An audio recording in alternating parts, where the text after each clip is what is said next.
thing that tells me is, of course, round two of Pool B play. Silent Assassins versus Mists of Immortality, or MOI for short. Just a quick few plugins there. People have been asking me what I'm going to be doing next week, and why I'm not going to be doing Pool C and D is because I will be in Melbourne going to PAX, but I'll also be at the Pub Stop event, which you can see the information there on your screen. If you're in Melbourne, I suggest you go on down on Wednesday and Thursday and join them with the Silicon Sports team and support them in their events that they do almost every week there. Going to be a good network building exercise for myself. Going on to Southern Cross Dota. Southern Cross Dota being a hub or a community hub for people who want to run their events. There's some forums and some VODs and a bunch of other stuff. Go along and sign up. Make yourself known. And if you're looking to also cast, because I get some requests every so often to give some advice. I'm not particularly the best caster in the world, but you can go along to those forums and you can get those advice from a number of casters. And there is a number of casters on there. And if you're running an event and you don't have any casters, I'm not the only one in the world. You can go there and have a look and see who's there.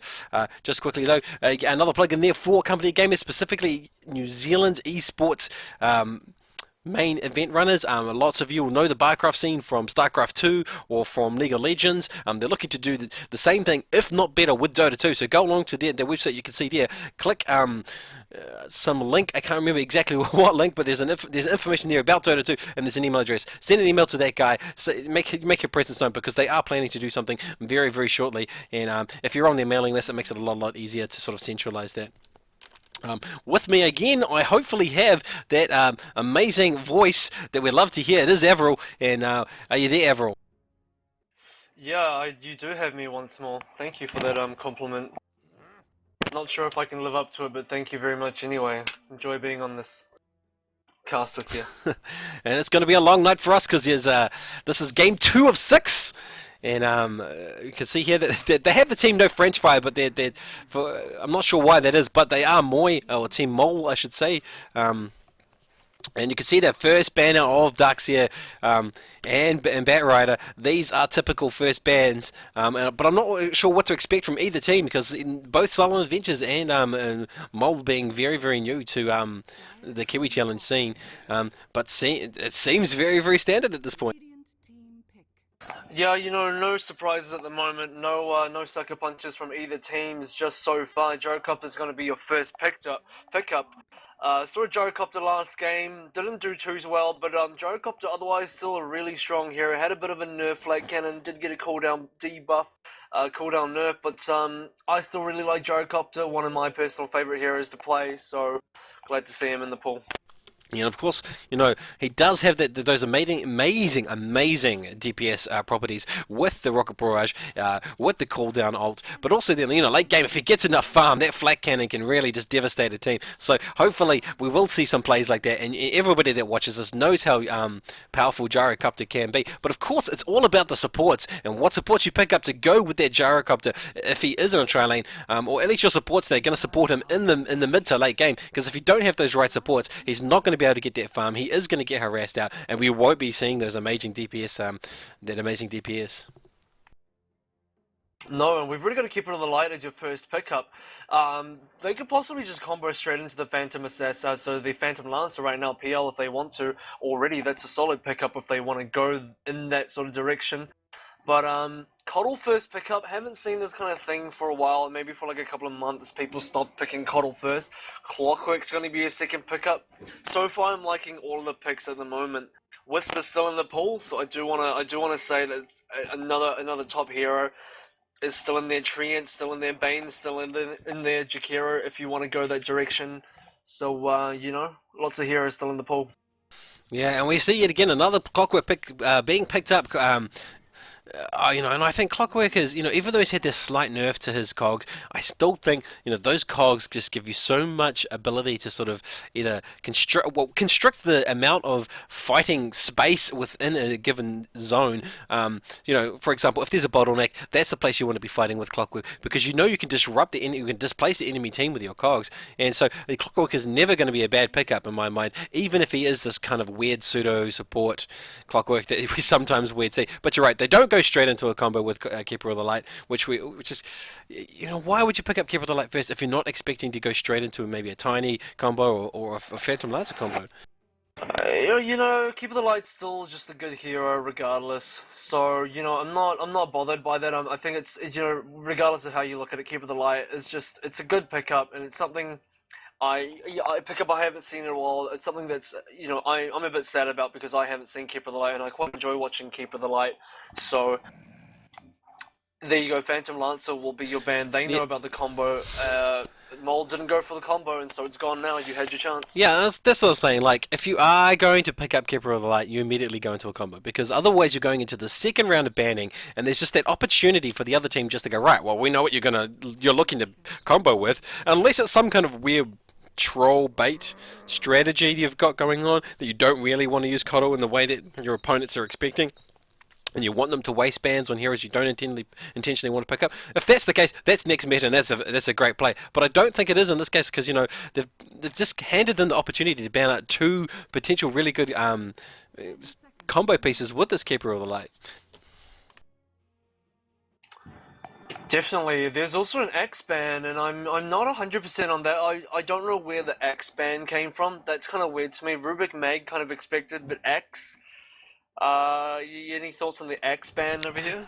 Well, if this was a premium top end event, I would say that has to be a misclick. But in this case, perhaps they've just got some really bad experiences with X. Every team that's out there that's at that lower level tiers, they have those games against a combination of heroes they just don't do well against. And for whatever reason, they haven't developed their own team playstyle yet to counter certain things. And X may be one of them. Maybe they hate that dot, maybe they've seen some, maybe that we missed the memo, and there's some amazing support axes in a tri-lane sort of build going on, and they know about it. But it's hard to say because you're the caster, you're not the players, you're not a part of their team.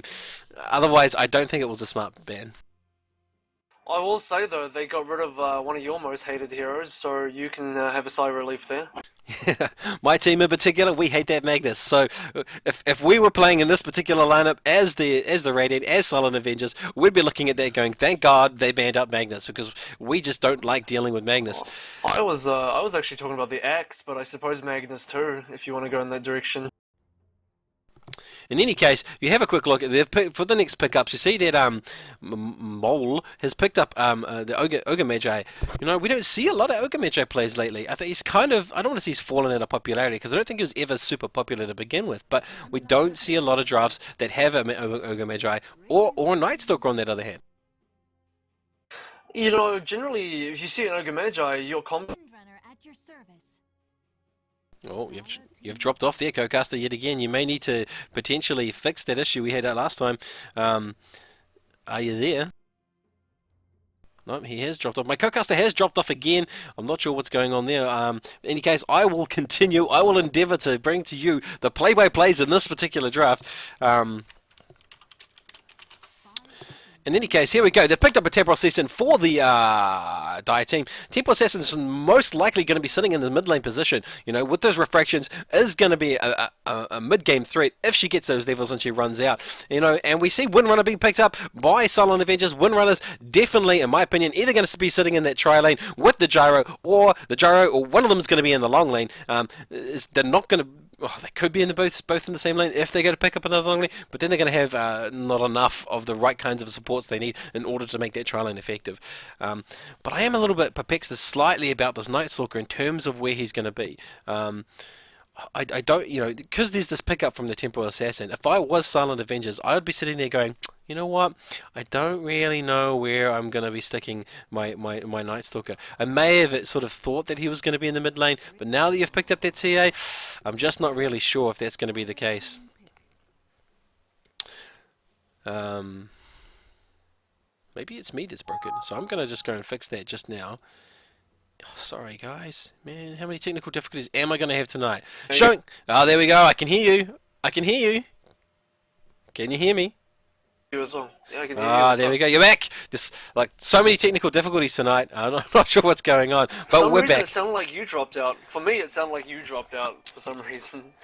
Yeah, well, I have a backup to what we're using now, so we might need to use that backup for the next one, just in case. But in any case, as I was saying, I'm a little worried about for Silent Avengers as to where they're going to put this Night Stalker, because I think they were intending to put it in the mid lane. Mid. Yeah, definitely. but would you still go mid against a TA? That TA is going to Yeah, cause you a lot of you have problems. to. Yeah, I did mention. Well, you probably didn't hear me because we couldn't hear each other.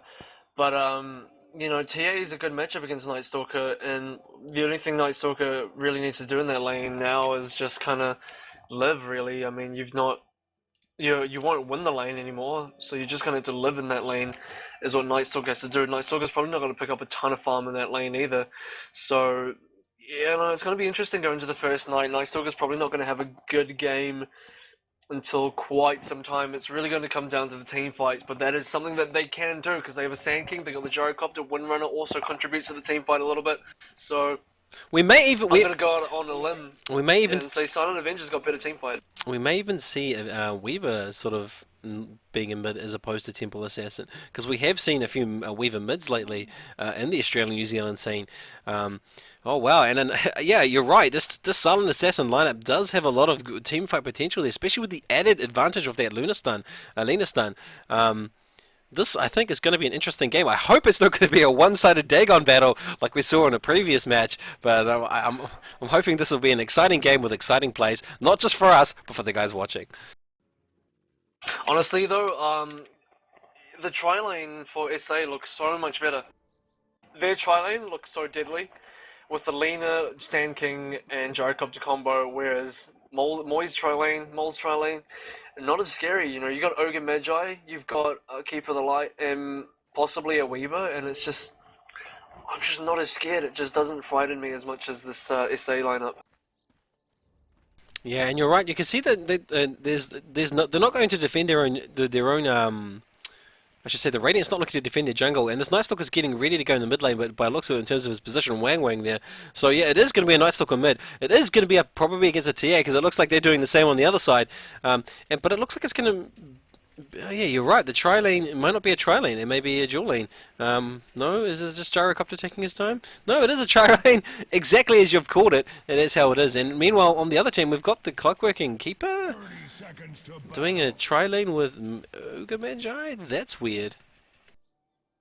Oh, that kind of works too, because now your Weaver's going to get solo farm, but at the same time, if you're, you know, it depends. Weaver really needs the 1v1 lane.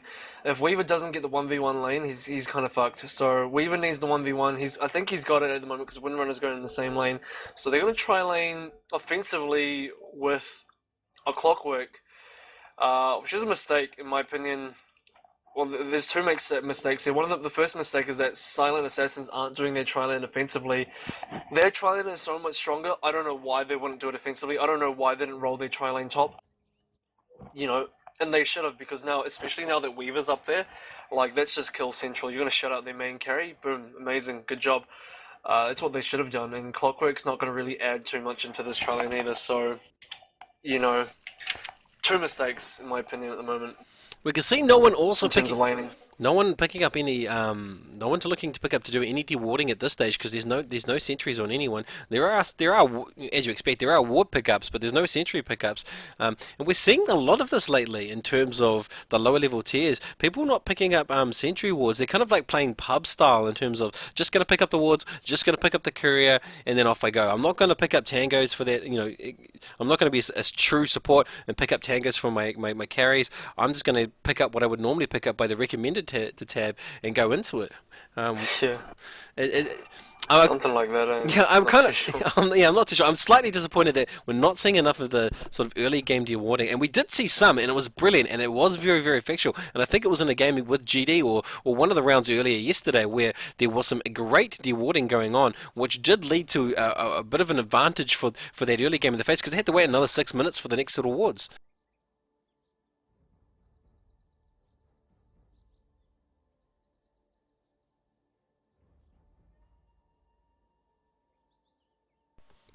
And yeah, just gonna it looks like we're gonna start up again, hopefully, because there is a bit of a connection issue with one of the players, particularly on the Silent Assassins team.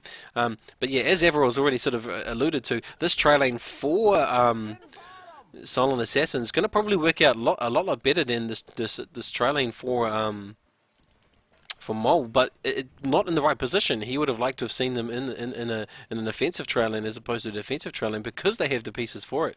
But he says there's the elements here for MOL's trailing, but it perplexes me slightly just because the carry obviously in this trailing is Clockwork, and I don't know if he works as effectively as sort of an actual proper carry in terms of being able to secure the kills. And we see, look, the die just walking straight in and blocking that camp, and they have no sentry wards, so... Oh wow, and we see an early Cogs going down onto nothing. Nothing's going to get right-clicks down if he's not careful. He almost gets body, and he does get body blocked by the gyro. That's a bit of a misplay. Good play there by MOL. They just managed to secure that early kill with the help of a flame and a number of right-clicking from all of the heroes. But more importantly, this Cogs doing what Cogs do best, trapping heroes, and that's first blood in the first 30 seconds of the game, going down to MOL. Wow. Well played. Misplay from SA, I'm going to assume, because Sand King Burrow Strike wasn't off. You know, it's still available, so he didn't use it. No mana spent. That's telling me that Sand King wasn't in position at the moment, so it was kind of a 3v2 situation, I'm guessing, and then Cogs caught out Lena. That's exactly what happened. King is the Sand King. He was off to one side, around where there's waters for the Dire and the pole camp, to just around, you know, where the little bushes between the two camps where you can block out two camps of water. Yeah, yeah. He was kind of looking to for that to be watered, but they just came in around behind the trees, watered, and then immediately descended onto nothing, or the Lena, who was out of position, or she was by herself, by coming through that little blind spot in the jungle, and just easily picked up that pick, and there was nothing there. And in fact, she might have gotten away, but she'd kind of been unintentionally body blocked by the gyro just slightly. It might have not made a difference, but it looked like she was going to get away there, and so, you know, not going well for just that first blood. I mean, it is only first blood, but that's a lot of extra gold just to give away, just like that. First blood is never only first blood. First blood is pretty important. So the bonus gold, the XP, the kind of power it gives you in a lane, the fact that it kind of just gives you the sort of lane advantage that you wouldn't otherwise get. Oh wow! At the moment, wow. Oh, and a nice Cogs, and they're going to pick off at least one other hero, but it may be in exchange for one of their own, and it is potentially going to be Clockwork as well. She's getting right click, but just no follow through from Sand King. He has the Burrow Strike now. He's used all his mana up. And they pick up 2 for 1, and there's an immediate TP back with Gyro. He might be able to get somebody, but he just doesn't have that level 1 in Rocket Barrage, so he can't pursue. I'm amazed. This tri-lane is working a lot better than I thought it would, and you know, on paper, SA's tri-lane should have been much better. Their initiation looks better. You know, the abilities just kind of look better, but I guess it's just the power of Cogs. The Cogs just do so much. If you catch somebody out, I mean, what do you do against Cogs? It's just a really good ability, especially at low levels. I mean, yeah. Yeah, this Clockwork really doing a lot of the work, beating his feet quite a lot, and really securing the kills for this team. And I kind of, I don't want to say I berated it a little bit. I was thinking, how is this Clockwork going to fit into this trial in terms of how is those kills going to be secured? And the answer is he's going to do it all himself. He's going to get that setup from the Ogre Magi, and he just follows through with Cogs, and he can just do it regularly because he knows he's going to get chakra lifts from this keeper. So this working out very, very well so far anyway in this stage of the game. It's actually really good harass coming from both of these lineups at the moment. Keeper of the Light already level 3 with the level 2 Chakra Magic. That means a lot of spam Illuminate waves for you, and Clockwork level 2 on the Rocket Flare. There's just a lot of long-range magical damage harass that SA can't really keep up with at the moment. They're trying to last hit, they're trying to stay in range of XP, but they got to be careful because 3 kills already on this bottom lane towards MOL on the die side. So it's dangerous. Yeah, and you can see their position. They're trying to position themselves, especially this Ogre Magi, to try and pick up yet another kill if they can. I don't know if SA has learnt their lesson yet in terms of where they should be in terms of position, because they have no ward coverage. They don't know what actually is going on behind this jungle, and they're going to get harassed down by all these Illuminate blasts. Meanwhile, in the mid slightly, just want to talk about this briefly. This Night Stalker doing very, very well in picking up CS, but it's at a cost of his life. He's so low, for such a long period of time. Yeah, that's how TA works. TA is just gonna beat you down with damage because TA has refraction, and Night Stalker doesn't have any answer to that. Night Stalker can't do anything about refraction, can't burn the charges quickly enough, and is generally just gonna take a lot of damage, especially from the side blades. So, on the other hand, though, Night Stalker's actually got more EXP than TA at the moment, and I guess that's just coming in with the fact of denying. Bottom lane though, is this initiation again? No, no, they managed just to get away. There was a bit of an initiation going down onto Lena, but just everyone, because she was in that sort of between the part that you can't see on my screen, but between this like a little corridor of trees next to this tower where Ogamajo was, they couldn't follow through because it was just a bottleneck, so they just abandoned. Yeah, I've been watching this mid a little bit. This Void is actually this Night Stalker actually uses Void to secure a lot of his CS, and then he is just going And he to. kind of has to.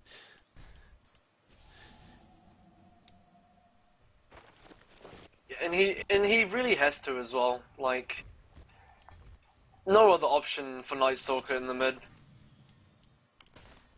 Yeah, and he's bottle crowing, or he was bottle crowing before, but he's really having to really rely on that bottle so much more than. Initiation again, I think. Bottom lane, bottom lane.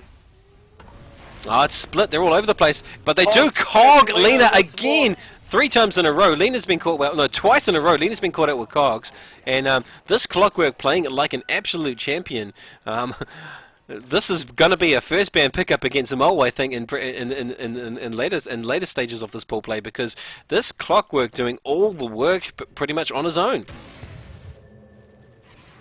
Well, it's that, or you're gonna have to, pick up your tri lane a little bit because I don't, I don't know. I feel like SA's tri lane shouldn't have lost.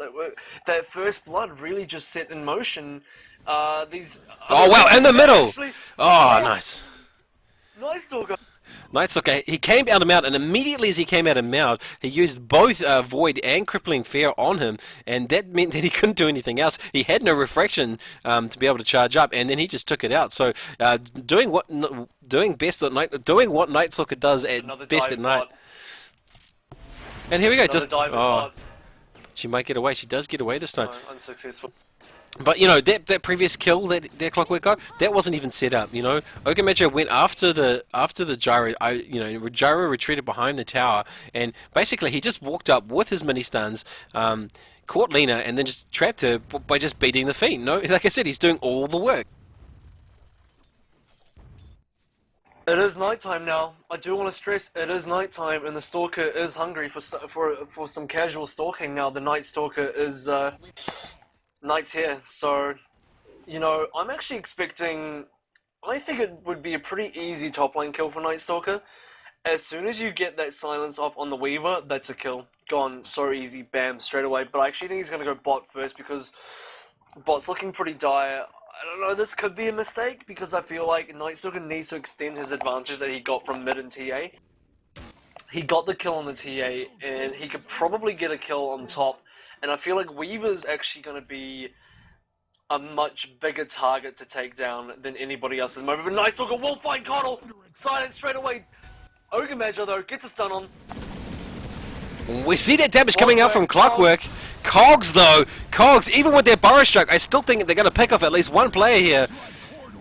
But no, Night Stalker, he's going to get this Clockwork. He's pursuing, and he gets them. He's trying to go for Coddle as well, and he is going to get this Coddle. He put the urn down. He's going to give himself up, but that's a 2-for-1 just for the Coddle. Meanwhile, we see TA chasing after Lena. Poor old Lena, who's taken so much damage and takes such a pounding this game already. She's got nowhere to go, and she throws down a Dragon Slave, but there's nothing it's going to do. The refractions are up. But who won that engagement? DDT plus Assassin. Who won that engagement? I think actually that engagement. No, MOL did. How many? MOL did, definitely. TA cleaned up really hard, so.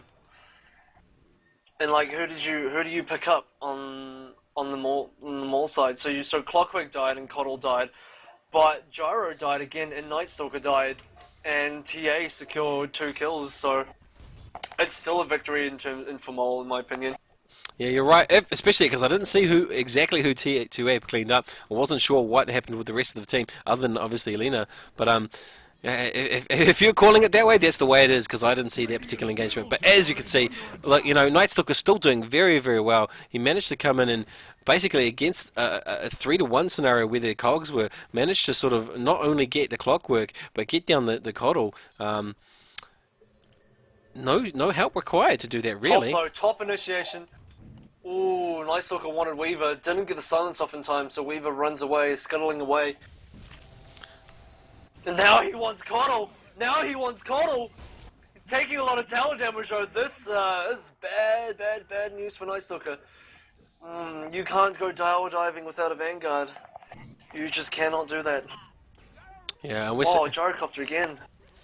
We're seeing a lot of damage going down, onto that Night Stalker. You can see he's hesitating too between staying in or changing targets or retreating. And when he realized that he wasn't going to get that coddle, you could see he right-clicked at least 2 times on the Weaver for some reason.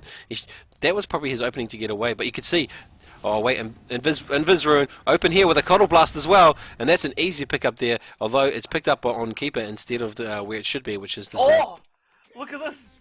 The courier was casually just sitting there, and Coddle just took a cheap blast into it. That was pretty cool.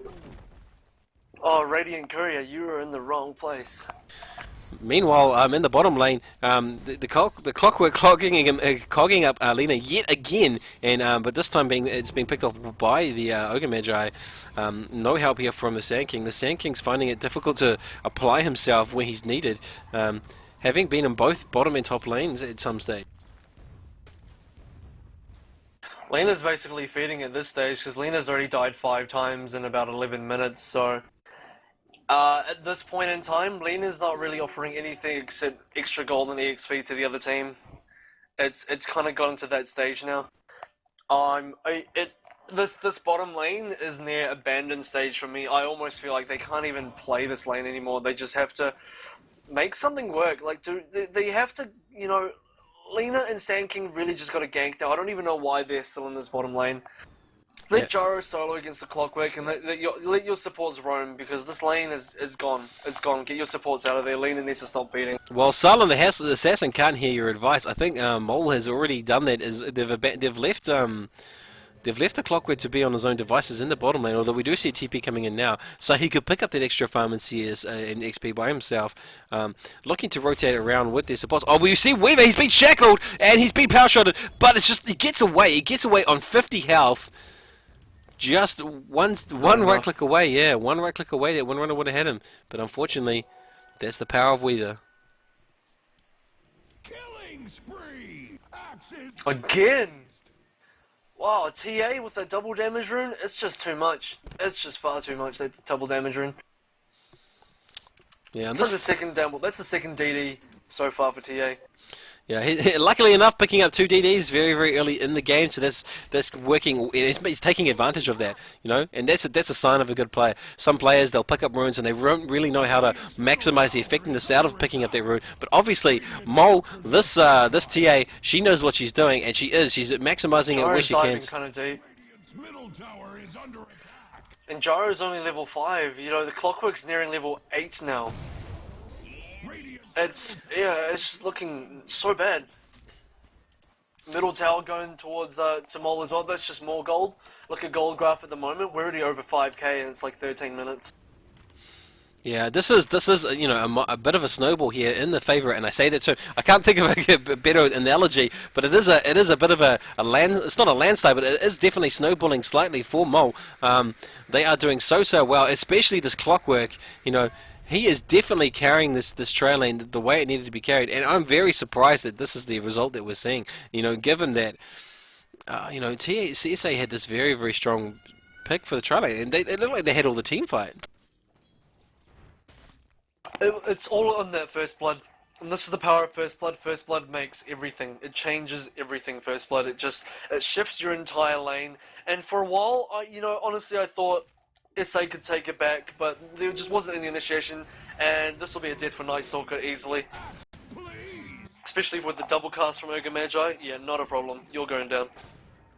Oh, they do get a good shackle down, and a follow with a Burrow Strike, but it doesn't matter. There's a cooldown. Clockwork will die there. Good combos coming in. We do have a DC though. Actually been a DC. Night Stalker. Just want to take the opportunity to give a big shout out to the guys who are currently watching on the stream. I believe I have hit the new threshold of 1,500 views. I'll tell you in 3 seconds. Yeah, we've hit it exactly just now. So I just want to say thanks to all those supporters who have currently been following me for a while. You know, this has only been 4 weeks of me casting, so 1,500 views. That's good news, and appreciate your support. You know, and if you want to hit follow, hit follow. If you don't want to hit follow, that's fine. You know, but we do appreciate that. I do appreciate that.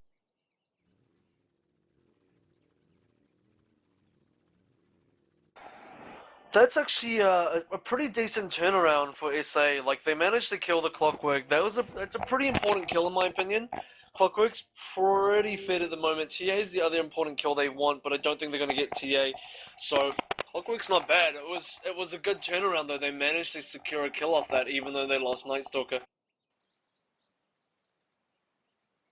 Item-wise, we can see here that you know, pretty much everybody on MOL has completed boots in some shape or form, you know. Whereas, and this is how I normally indicate to sort of see how it's going item-wise, you know, because boots are this thing that people try to finish off as soon as they can in most cases, and it gives you a good indication as to how the flow of the game is going. Because crafts don't always translate that for some people, but if you look at the boot situation, you can see that you know all the boots have been completed on Team MOL. You know, there's Tranquils, there's phase boots, there's treads, there's mana boots. Whereas on the opposing team for SA, they've only got phase boots on their Windrunner, and that's it. Everyone else sitting. Well, no, we do see an urn on the Night Stalker, but everybody else sitting with their way to nothing really. And I think that's from all the early farm. Obviously, that's from all the early farm, but this is going to just show you that's what a snowball's going to do. They've completed their boots. They're going to move. They're going to get their secondary items much earlier than the other team, and they're just going to really dominate from here through probably to the late game. And you know, Windrunner had the solo lane, and right now Windrunner is the most farmed hero on all of SA's team. Um, and that's kind of sad because you've got all your farm on the Windrunner, who's not going to offer too much. The Gyro is one that you want really farmed at the moment. And unfortunately, Gyro got initiated on a lot. Gyro's 1 for 3, not doing as badly as Lena, but it's not looking good either for Gyro. So, yeah.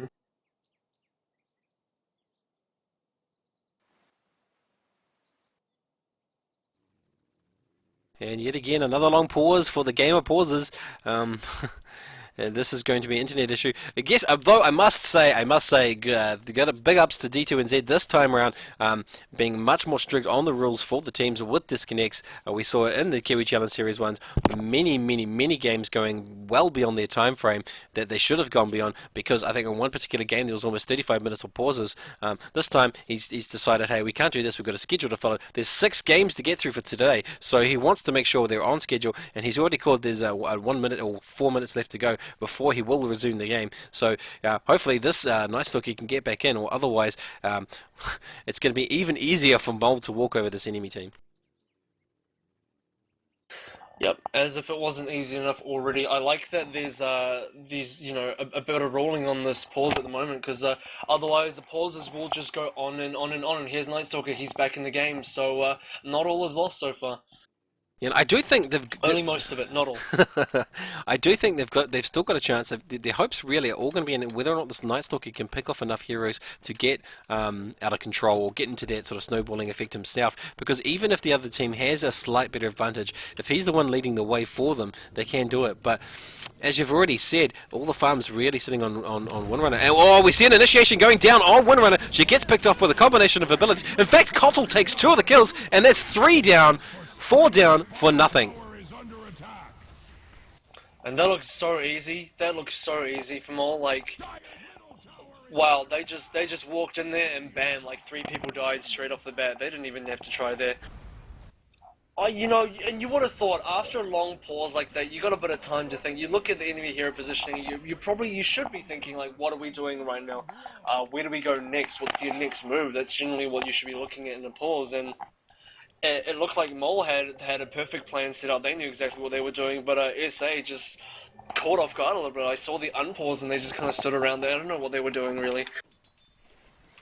Yeah, it's unfortunate. Like, you know, MOL playing very, very well. Lots of TPs coming out of their team, and lots of mobility and rotation. Um, we see, we see, we see some in the form. Oh, and Lena gets caught out again with the cogs. You know, and Tick is feeling so confident he's going to do it under the tower. Yep. But sorry, Clockwork feels so confident he's going to do it under the tower. He is going to get killed by this rocket unless something amazing happens here. Instead, he actually just gets picked off casually by the Night Stalker.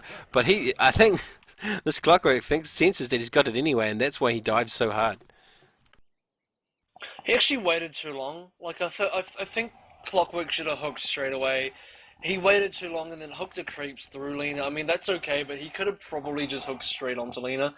The line was there. I checked the line, and he could have just done it, but he waited, and that was a mistake. And that meant that SA had enough time to come and counter initiate on top of Clockwork, and that's a bad trade for Clockwork. Even though Clockwork got the kill, it's a bad trade because Clockwork is more farm than any hero on SA at the moment, and it means if Clockwork dies to heroes on SA, it gives him a chance to catch back up. Yeah, but I don't see that happening.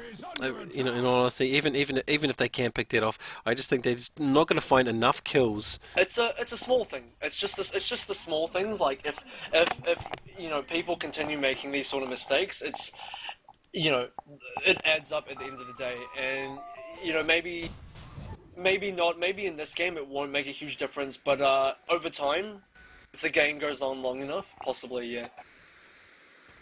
But then again, TA's already got Blink. It's just yeah, it's not looking good. No, it's not, and you can see that they've got all these give, like I said before, they had their boots already and they're going into their secondary items. Now we looks like Tia's building into a third item, which could be a Smokes BKB. in. Time for another initiation. Wants Lena again. Clockwork just loves Lena. I actually think I think Clockwork needs to start targeting other heroes because Lena's not really important of a pickup. It's kind of like a free kill that you're probably going to get anyway. Go for the Night Stalker, go for the Gyrocopter. These are the other kills that you want. Windrunner especially because Windrunner is the only farmed hero on the SA side. So Clockwork doesn't need to really go for Lena anymore. I think he's just It's just a waste of a pick, really. Well, it's not a waste. He gets a kill, right? And he's thinking, look, I'm just going to rinse and repeat because I'm still getting the farm. Gets away, and Windrunner gets away. Windrunner gets away, Night Stalker gets away, and they're the ones that with the farm on SA side at the moment. They're the ones that need to be focused down. You know, heroes like Lena's not going to do anything. Lena's gone already. You know, you've written off this hero already. Basically, Lena's still level 5. Doesn't even have a Laguna Blade. It's not worth the hook shot. You want to use the hook shot to pick someone really important. Night Stalker, trap him in there, kill him. And it looks like they might be going for a rush attempt. No, they haven't got any regen. How would they do that? No, they're just rotating around, and I'm just getting pretty keen to see some more rush action. But you know, you are right. They should be looking to shut down some of their more capable heroes, like the Night Stalker, like the Windrunner, because yeah, nothing is adding nothing to the game. Yeah, it's just you're not getting much from killing this Lena anymore. It's you know you're getting a bit of gold, and it's kind of funny, but. Oh, look, there's a Night Stalker right here. This is the kill you want, but you missed the hook. Oh, no, with the time that you really needed to hit it, you miss it. And they beat defeat, although there's a follow-through with the tempo, and also a stun coming down with Alina. They do manage to get one. Nothing's going to get caught off again. She turns... Clockwork again. Clockwork really wants Lena. It just, wow. Go for the Night Stalker. This is the one that you really want. Yeah, we see a cooldown being used, and we see them, they're all trying to get this Night Stalker, but he's duking them extremely well through the trees. Night Stalker needs to use ulti. Night Stalker should use ulti. I don't know why ulti's not been used at this point. I mean, it's a small thing, but if he dies, it's a cooldown. It means he won't get another chance to use his ulti, and I'm surprised he hasn't used the ulti. I'm surprised any Night Stalker doesn't just use the ulti straight away when it's nighttime to extend the night. That's, yeah, it's interesting to me. Oh wow, we see a lot of damage going out onto the Windrunner, but she 4-staffs out, and we do see an attempt here to try and get Clockwork in close enough to Cog, but he doesn't have any mana. We didn't have any mana. Now he's got full mana. He's going to probably turn around and try and pick off somebody with this hook shot. And Sand King actually doesn't have level 6 either, so Sand King doesn't even have an epicenter, and it's a really important skill that he needs to have, and it's not there. So, a lot of heroes just not having those core abilities. Sand King actually just manages to pick up 6 now. Lena's still on 5 though. Oh, there we go. Night Stalker just melts.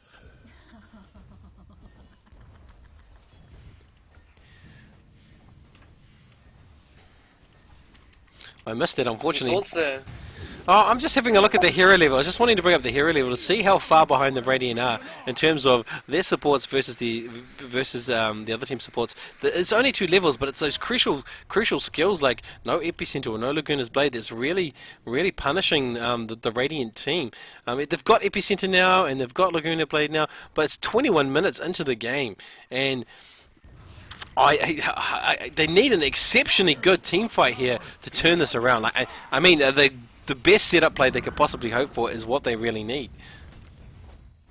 The best possible setup can't even guarantee them a win. Can't even guarantee them a win in this fight at the moment, just because they're that far behind. You've just got level 6 on your supports, and it's 21 minutes into the game. You know. What level are the heroes on the other team? We're looking at level 14 Temporal Assassin here. It's more than double the level of your supports. They're just... nothing they can do right now on these supports is even going to matter.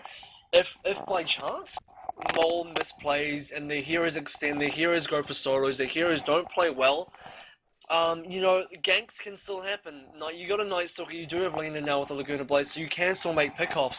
And it's the only way I really see SA climbing back into this game is they need the ganks, they need to smoke up, they need to find the solo pickoffs, and, you know, MOL have to make the mistakes. It's really up to MOL to throw away their game right now, and I don't see it happening. And you're right. You're right. This is one of those games where it is clearly in the favor of one team at this point in time, and we do see a Lincoln Sphere up, and another nail to the coffin, if you will, for SA. They're going to be looking for something, but I don't think they can find anything. In fact, I think this Lena's going to get caught out of position again if she's not careful. You know, and the Lincolns didn't even need to be picked up. This is the problem. I have a real problem with Lincolns when you don't need it, and I feel like this is a situation where you don't need it. Your team is so far ahead. If you just get damage items, straight damage items, go straight for Desolator, go straight for an MKB, you secure the game, you just win the game. You know, there's just... Honestly, it's not a bad item, but you just don't need to go this defensive at this stage in the game. You're that far ahead that you're in the position to just win the game if you secure yourself a bit of damage right now on this Weaver. Yeah, I guess from MOL's perspective, they're wanting to play it slightly safe, or they're just going with what feels natural to them. They feel that, yes, there are some single target abilities that can come out of this SA team. So they're looking to, he's probably thinking, I'm looking to counter that. But now he can also be in a position to, I guess you might say, be the bait for the initiation, because they know that he can eat up. That's Clockwork's job though. That's Clockwork's job though, because he's got the hook shot and he's diving straight into the other team with the cogs. So all the Weaver has to do is sit at the back and play sniper. Is what Weaver needs to do right now.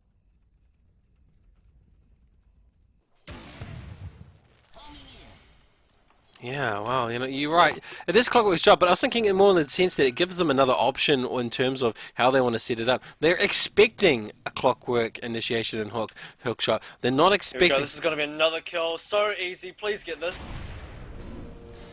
Cog straight onto Belina. Clockwork's favorite hero. Once again, goes straight down. Sand King's in a bit of trouble. He's going to bow strike uphill. That was a good move. Very smart. But we've here a hook shot, but it's a miss. Nice Stalker though.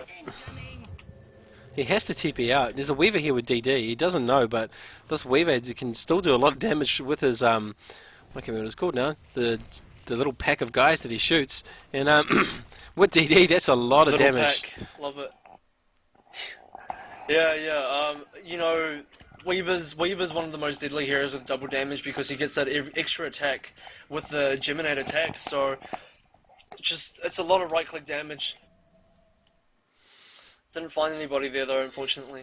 No, and now really, this is SA's sort of last legs in terms of what they can actually do to turn this around. They need to get something very, very soon. They need a big play. In fact, they need a series of big plays from here onwards in order to turn this around. It's not impossible. I have seen it done, but I have seen it not done nearly enough at this level of play. You know, what they really need to have done is more so that MOL have to make mistakes. The only way they can really climb back is if MOL make mistakes and then they capitalize on that. And as I said earlier, it's up to MOL to make the mistakes in order for SA to climb back into this game. Otherwise, it just won't happen. Axe is axe. Dyer's top tower is under attack. Yeah, and we can just see this push coming down mid. I can see this easily turning into a GG right here. If they push and they try to defend and they don't defend effectively, then this will not only be the middle, this will probably just be the game here if they can't hold this assault now. Yep. It'll be thrown. They can throw it right here if this pushes through.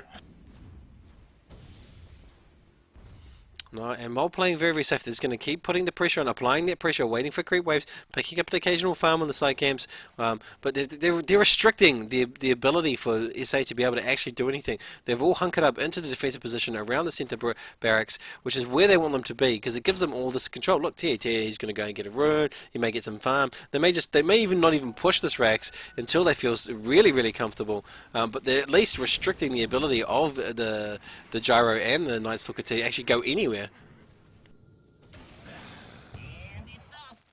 See that quick callback there from And the I just want to say, though, you know, they're all stuck in base, and you know they had no farm to begin with, and now they're just going to continue to not have any farm for the rest of the game. And really, what really surprises me. Oh, an amazing hook shot onto Gyro. Surprises me that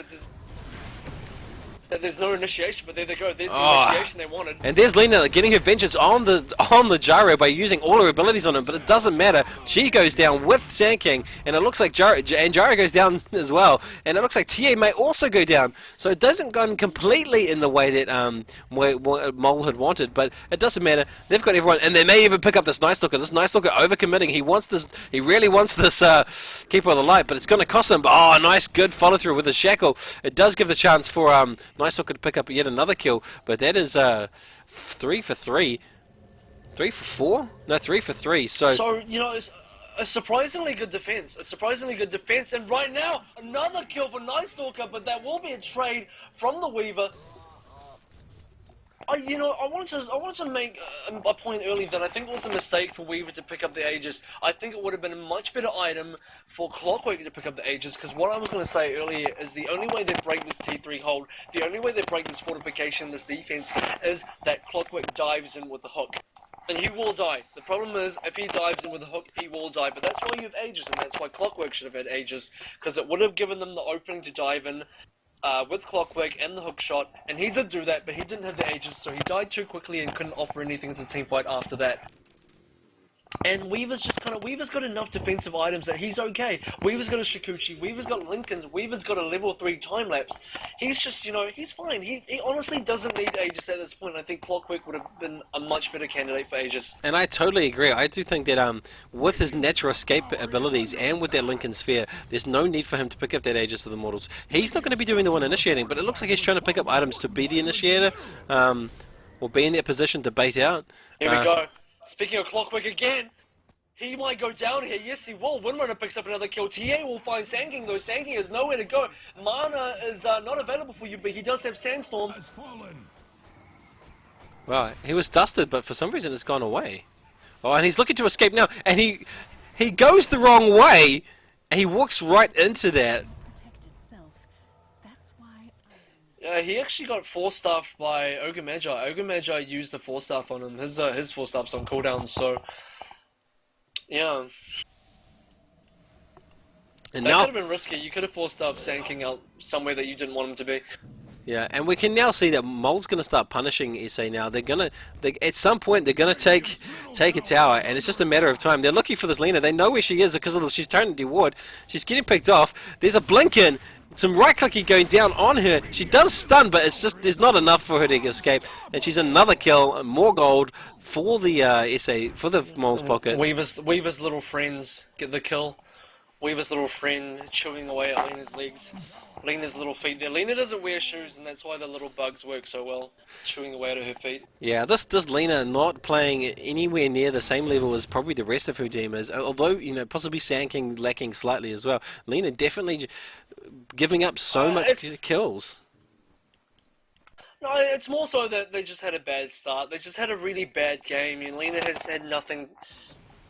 Not a lot to do this game. Oh, here we go. Night Stalker wants to go in here. They want the TA. TA's the real target there though. Epicenter will go down, but BKB will stop any damage coming in from there though. Everyone else is taking a ton of damage. Sandkin will be your first casualty. And MOL turns. They turn to take this into an actual take it back to them. They're going to push this. They're going to pick up probably everybody if they can do it.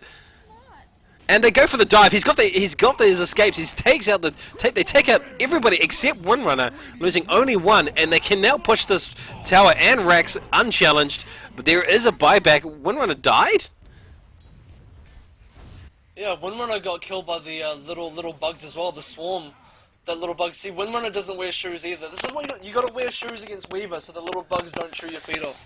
Yeah, and this from my perspective, there is no coming back from here. It isn't officially the game for MOL. They can make a ton of mistakes if they want to. I don't think there's going to be any chance here for SA to come back. There's, even if they make 3 or 4 mistakes, lose the next 5 team fights. They're not going to get Rex though. Interestingly enough. Oh, but it's open now. It's open. It's open. They can just walk in there casually whenever they feel like. And we see the Sand King almost potentially killing himself by being on the wrong side of the cogs. But no, yeah. And Coddle teleporting him 2 feet ahead. Love it. What I'm expecting to see now, I'm expecting them just to see go back to base, regen, heal up a little bit, pick up that extra little bit of items they got from that farm, from that kill, and just push down the middle, take this Rax, and take it to the next game, basically. Yep, pretty much as soon as the ultimates come back up again, yeah, they're gonna go for it again one more time. Yeah, actually, speaking of that, there's no big ultimates on the MOL team, so they don't actually have to wait. They just go straight again right now. Yeah, and I think this pickup of TA was very, very smart. It is the 4th pickup position, doing very, very well all the way through the game. Having a quick look at the CS though, Weaver still topping it out. No, when did he take top position?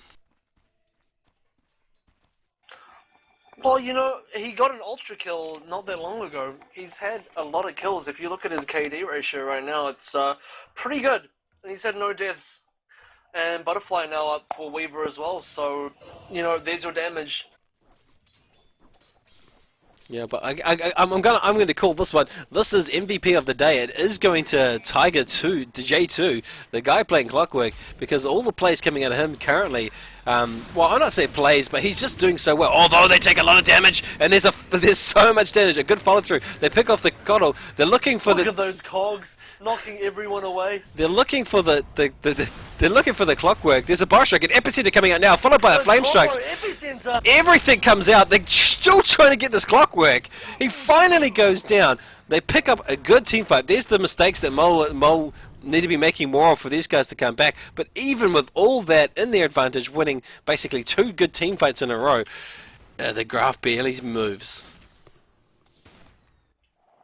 It just goes to show, though, that SA still have the power within their lineup to do this kind of damage. They have the power in their lineup to make these sort of combos. They've been wanting to make the combos for so long, and now they've done it. This is what they've been waiting for.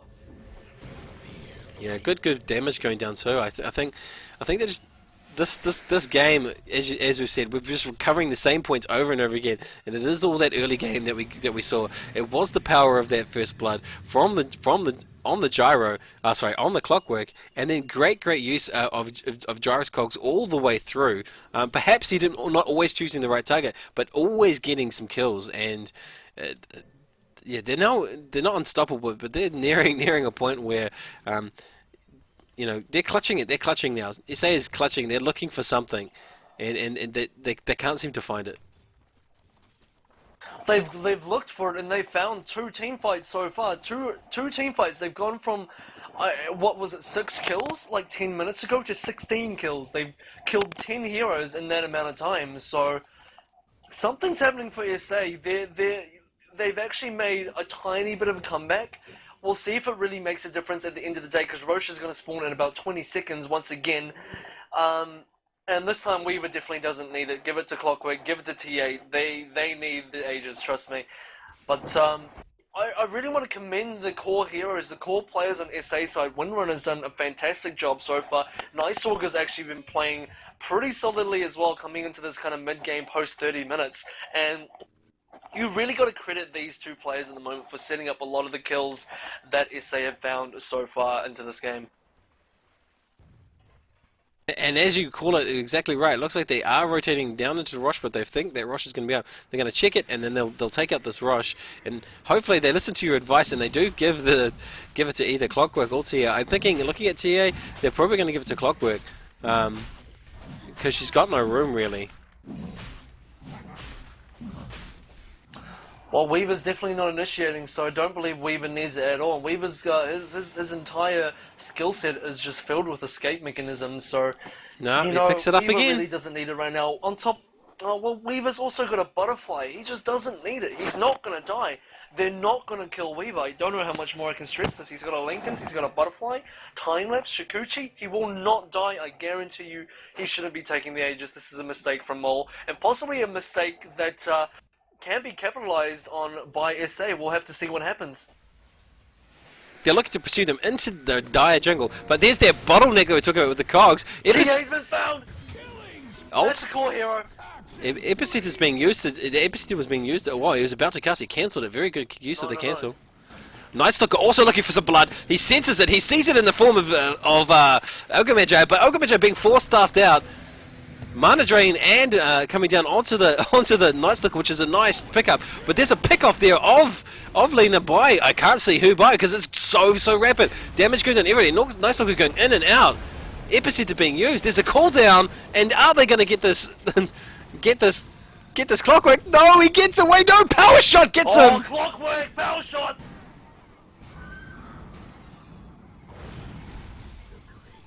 Down you go. Oh wait, and this could be yet another conversion here if they could do it. If the Sand can do it, no charges on the stick being used now to save him, and Weaver's now in position. They are going. Likely Sand King gets out of this one. Yeah, he doesn't have a blink dagger, so he's kind of trapped. He's. Oh, look at that! The swarm actually misses because the Weaver swarm misses the Sand King when he's in the sandstorm. That's really interesting. I didn't know that happened. Yeah, he's invisible, so you know that a swarm doesn't hit invisible creatures.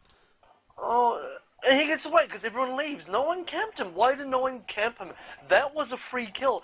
Why? I don't understand why they just all walked away and let Sand King live.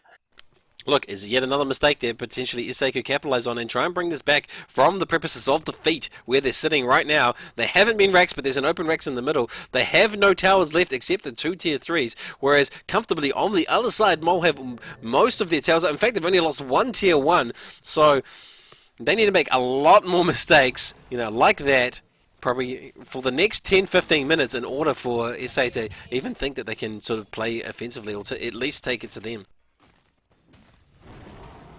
All they have to do is defend this next T3 push, this next Rax push rather, I might add, successfully, and they've got it. I mean, I don't want to say they got it, but I mean, it's definitely, now, if you look at where they are now versus where they were like 10 minutes ago, this is incredible. How are they even in this position? How are they not lost yet? How does Rax still up? How did they not lose their barracks? This is kind of unbelievable to me right now that they're able to pull this off. And I said earlier it was up to MOL to make the mistakes, and I believe that they have been making mistakes because it's the only way that SA are coming back into this game right now. It's the only way. And there's a great Shackle Show, follow with a Burrow Strike and a bunch of it, but the cogs come in to save the day. Look at the power of those cogs driving everybody off. Everybody in SA gonna go down. I don't think anyone's gonna escape this, not even Windrunner with her Win-1, and that's a 5-man wipe, and that is potentially GG just right there. It is called. Even though all these mistakes were being made by MOL, the graphs tell me it didn't make a difference. Even they clawed back all these advantage, won all those team fights in a row. That's all it took. That's all MOL were looking for. That one team fight where they were going to catch them out of position. They did. Great counter initiation there by the Clockwork. We are going to the next game, and I just want to thank my co-caster Avril yet again for providing such excellent coverage with me of the Kiwi Challenge Series 2. Just a quick plug in here for I guess who we're going to go with this time? We'll go with Playtech, guys, or the Company of Gamers. Company of Gamers being the esports hub of New Zealand. They do a lot of events through the form of Barcraft, for StarCraft 2, and League of Legends. They're looking to add Dota 2 to that repertoire, so go along to that site, barcraft.net. Make yourself known to the guys running Dota 2 events so that they can invite you to those events, because they are quite good social events as well as being pretty competitive and quite fun. Going to also do a plug-in here for the Southern Cross Dota group. Southern Cross Dota being a hub, a community hub for Australasia. It just doesn't include Australia and New Zealand. It includes anyone that's on a remote place playing that can still play Dota. They're looking to promote events, so if you have a tournament, or you're wanting to sort of break into casting, or you want to help other people with their tournament organization, these are the guys to go along and sign up to. Make yourself known to them as well. And just the last plug-in there for the guy for the group of people that totally hate me, it's D2WinZ. They're specifically doing it. This is their event. This is unsanctioned cast. But if you'd like what you see, you can click my follow. But if you want to also support the guys who are running the event, go along to www.facebook.com/Dota2 New Zealand. Hit like. The more likes they get, the more pulling power they have for events, which is only good for the scene. You know, the more events we have, the better. And I'll see you in round 3, which should be coming up in a couple of hours, actually. So we may have a break. Just let me quickly check that timetable. Don't want to tell anyone the wrong thing. No, it's coming up very shortly in 6 minutes. But there will be a break after the next round to allow for a meal break, basically, for